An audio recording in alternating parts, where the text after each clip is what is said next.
Thanks, Arif. Now I'll invite Murthy to share your views. Yeah. Good. I think I'll try to keep it simple to an acronym. I was just brainstorming as the speakers were talking earlier to me.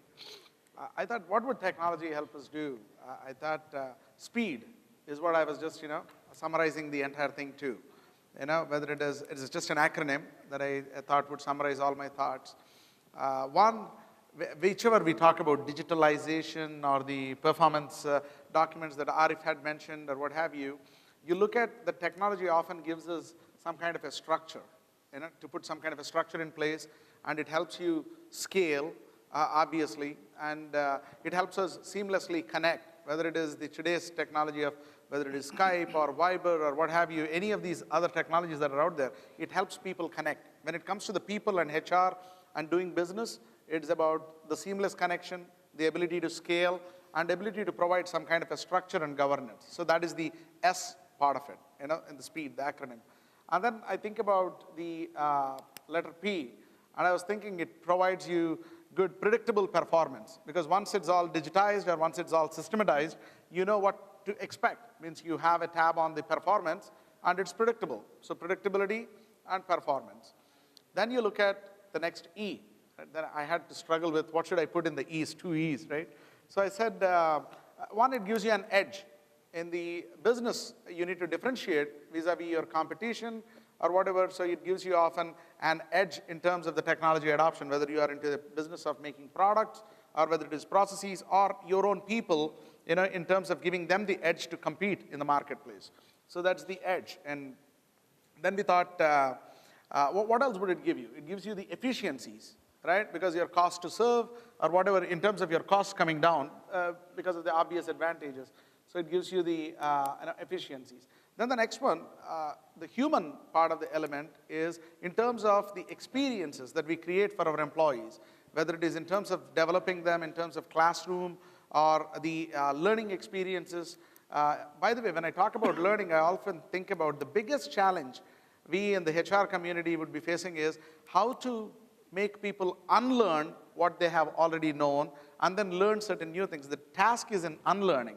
So when you have adopted technology, the task of unlearning becomes that much more easier because you're relying on the systems, and systems are the ones that are defining the hysteresis or the residual impedance. Not to get too technical on these terms, but so the engagement and experience are the other part of the E. And the D part of it is, I thought it's going to democratize. I think it is simply amazing and very impressive how the technology has made several of these elements in HR very affordable, whether it is the advent of the cloud or whether advent of anything in technology. You think the barriers of technology adoption have gone down. The easiest and simplest thing that we think about is the usage of technology by anybody and everybody in the 1.2 billion country. People use, whether it is a part of texting or what have you. There are many people having the devices, technology adoption, and what have you. So it democratizes, basically. It lowers the barriers of learning or barriers of engagement, if you will. So those fundamentally are the technical advantages, I thought, and that would be enablers. Two things, but however, we got to be watching out for are, in terms of while technology is very good at removing the boundaries, it often can erect invisible firewalls. I notice, it's with, I drop my job and I look at, very lovely families sitting at dinner tables and just texting, away. There's no conversation going on. People immediately, even when two of the best friends meet, they pull out their phones. It's a display of, it's a galore of the devices that they carry, and they are texting away or what have you, and once in a while the conversation happens. So if the engagement can potentially go down if the technology is not possibly controlled and enabled in the right way. And similarly, one has to be very watchful of even the speed with which this technology multiplies. If you start with garbage, it multiplies garbage. And if you start with good processes, it spreads the good things. The same thing happens with the employer branding. I think Srikanth alluded to, as we can brand, our employees can be out there on Facebooks or social networking, slamming, the employer as well. So it's a dual-edged sword. It depends on how you engage and how you use. So it is speed with some gotchas. That's where I'd like to stop. Yeah. Thanks, it's excellent. Thank you. Excellent. Thank you. Thank you. So Ravi, It's your turn. Okay, I have some different points of view, so I thought I'll share it with you. It actually started 2 years back when I had a meeting with the Chief of Strategy of Microsoft. It's a very interesting conversation. You get those Buddha's moment when you talk to some intelligent people. So in the conversation, he asked me, we got into a technology and HR space, and he asked me one question. He said, can you name the biggest retail giant in the world? I said, Walmart. He said, no, Amazon. I said, okay. And he said, can you name the biggest movie producer in the world? I said, it must be Warner Brothers or 20th Century or something. He said, no, it's Pixar. And he said, can you name the biggest music distributor in the world? By the time I became smart, you can't be dumb so many times. I said, Apple. He said, you got it. He said, what is unique about these three things? I said, what is unique about it? He said, do you realize all three of them are technology companies and has nothing to do with any one of the business you always associated with it? He said, there is a radical change that is happening in the world that you don't look at a retail giant which has 0 stores. You look at the biggest music distributor who does not own a label, and you look at a movie house which does not have any great directors or producers. So his perspective, which later on I understood, is that technology changes people. It's a very interesting perspective, and hence it changes the process. For 20 years, I always looked at HR processes to say, how do I take an HR process, it's an entry process or training process, and use technology to automate it. And he was trying to tell me, you are a moron to do that. Because technology changes the people and hence changes the process. That led me to a lot of thinking. And in the last 2 years, it led to a lot of other work, which some of them I will share it with you. Most interesting aspect is that when we look at our employees in our company, as a customer, he can transfer 1 crore of money through a mobile app. It's allowed by RBI. Sitting here, I can transfer 1 crore of money as long as I have the balance in my account by a mobile app. How many of your employees can apply a leave from his mobile app and get it sanctioned? And if you go to your IT department, they will tell you 100 security issues and X and Y. Last week, I was invited by GE to come and ideate with the think tank of people to look at learning of the future. What will happen? Because one of the conclusions of that think tank discussion was that rather than trying to see what learning today is and how do we use technology to deliver it, they said, let's take the technology and see what happens to people and then create the process of learning. As I said, technology makes people do a new process.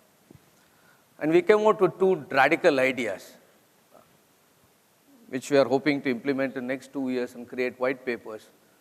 And one of the idea was, we call it Learn Sense. A lot of you have used that in various platforms. When you go to Google and type some search, you have an ad sense. It senses what you're searching for and throws up ad. So we thought, can there be a technology where by user interaction with the computer, it tries to sense his learning needs and starts throwing what learning he has to undergo? The other alternative picture that was presented is that I create a learning playlist. What happens to your music playlist? That you listen to a song or your friend shows you a song and you curate a playlist of your own, which suits your mood and your taste.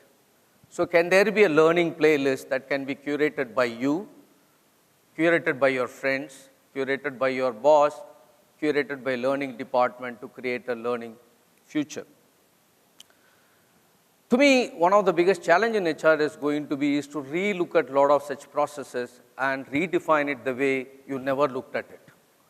And maybe some of us are not suitable to look at it because we are not the biggest user of those technologies to understand the power of the technology. Just to give you an example, this year we gamified the 360-degree, which is a holy grail of a lot of HR people.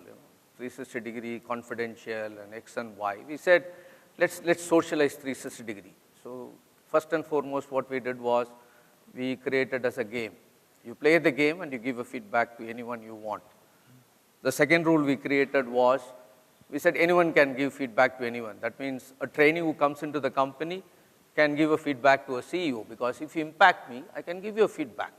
As a citizen, I can give a feedback to the Prime Minister of the country. Why can't I give a feedback to a CEO of the company? And then suddenly, the entire landscape of the company and the feedback system changed. And the biggest learning for me is that I was dealing with an young entrepreneurial company, because sometimes you go to IT department and say you want to gamify 360-degree. They actually say they want to automate the 360-degree. So we engaged with one company, which we engaged for health and wellness, a company called Jujubee. And we asked them that, how will you gamify a 360-degree feedback? And two things they told us, which again points out the fallacy in our current thinking of HR people. He said, don't call it a feedback. I said, why? World knows this as 360-degree feedback. I said, throughout our age, whenever we heard feedback, it was always negative. When my father called and said, I want to give you feedback, he never said anything good about it. When our teacher said, we want to give you feedback, it was never good about it. So we as a generation believe the word feedback is negative. So you will not get us involved in 360-degree if you call it a feedback.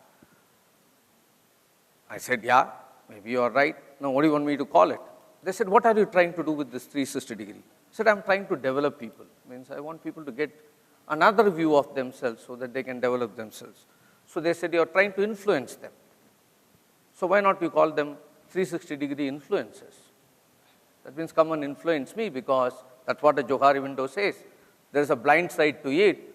I can show you that part of the blind side and you can develop yourself.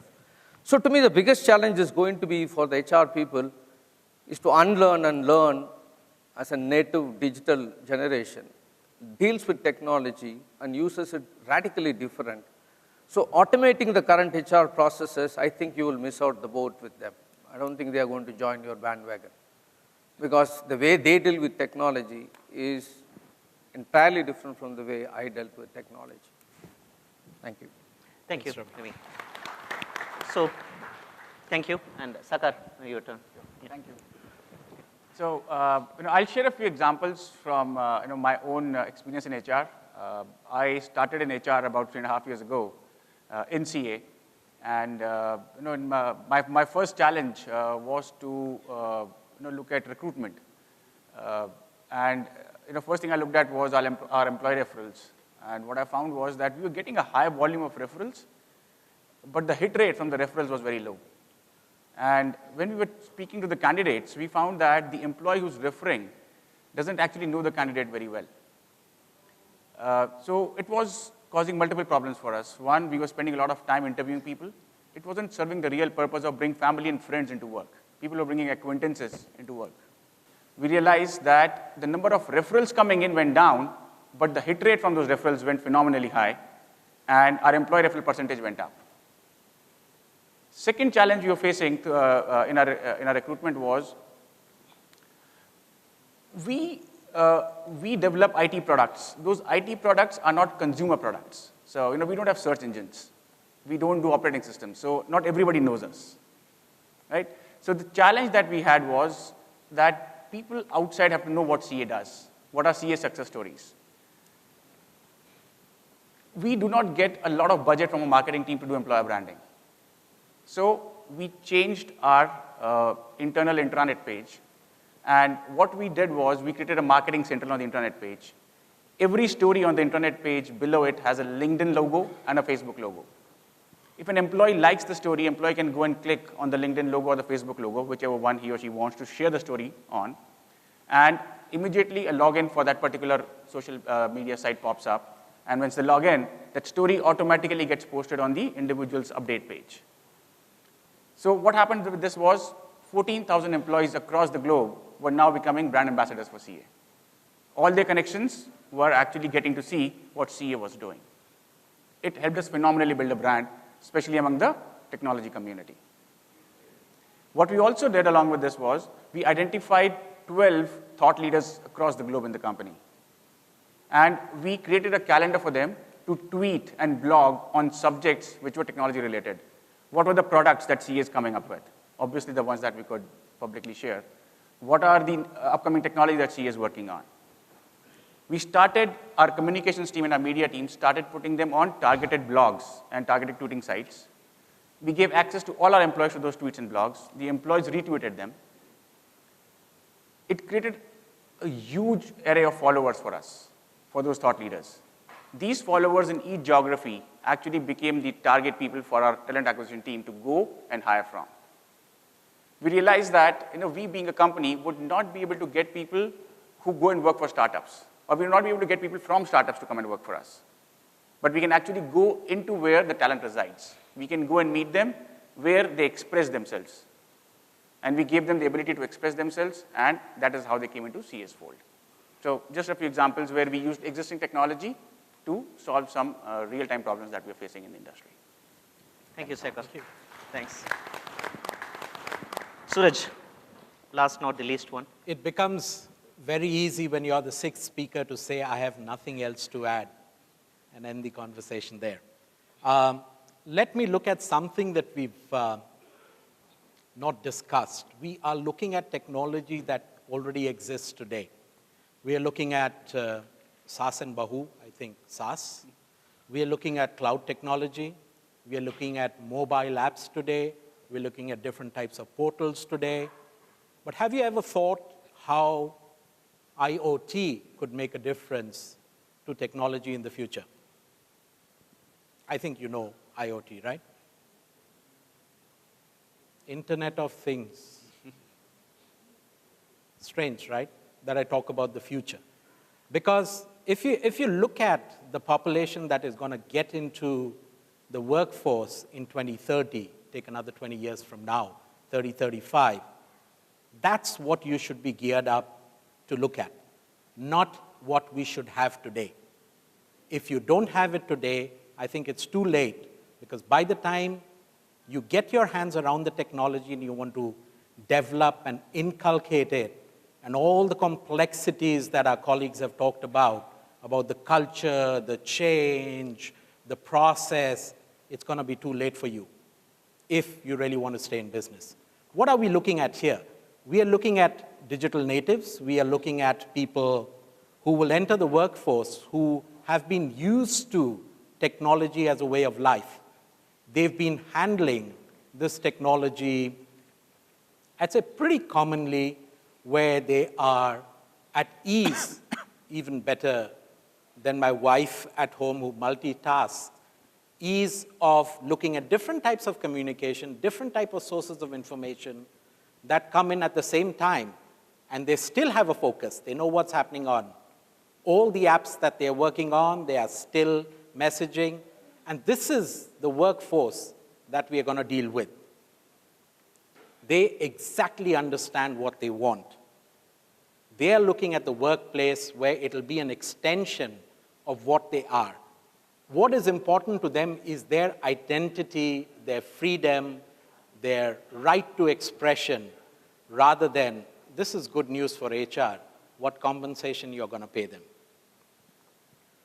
They have grown 24/7 with technology. They are fluent with social media. They are fluent with online gaming, multitasking, talk about everything, and they know about it. But that's the workforce that we need to prepare for, that is coming into the organization in the future, that we need to focus at. So what do we look at? We need to look at things that we even don't know exist today. That kind of is funny, right, and paradoxical. You're going to look at technology that you've never heard of, or maybe you might have heard a little bit about the big companies working on such things, maybe like teleporting yourself virtually somewhere else where you could be physically with someone, waking up a robot in a different part of the world who can go and attend a meeting on your behalf, interacting with people in real time. That's what we are looking at. The reason why I mentioned Internet of Things, and I will talk about it later, is today, sensors have become very cost-effective. Sensors and the data that it gathers, just imagine that you have an employee that walks into your organization and doesn't have to swipe, doesn't have to put his biometrics, but automatically the system recognizes that he's come in. Doesn't have to pay for anything. The moment he does something, all the data and the information is gathered together. Wouldn't that be exciting for an organization in HR to have, where we are still grappling with issues about this software not working today, that software not working today. I just received a message from my company saying, sorry, downtime of one of the servers, so we will not have X, Y, and Z in place. But more than that, if you really look at it, are we in HR ready for this? Are we in HR with the current skills, with the current technology, with the current education system, and the current knowledge that we have, are we ready for this? If you are, great. I think your company will do wonders in the future.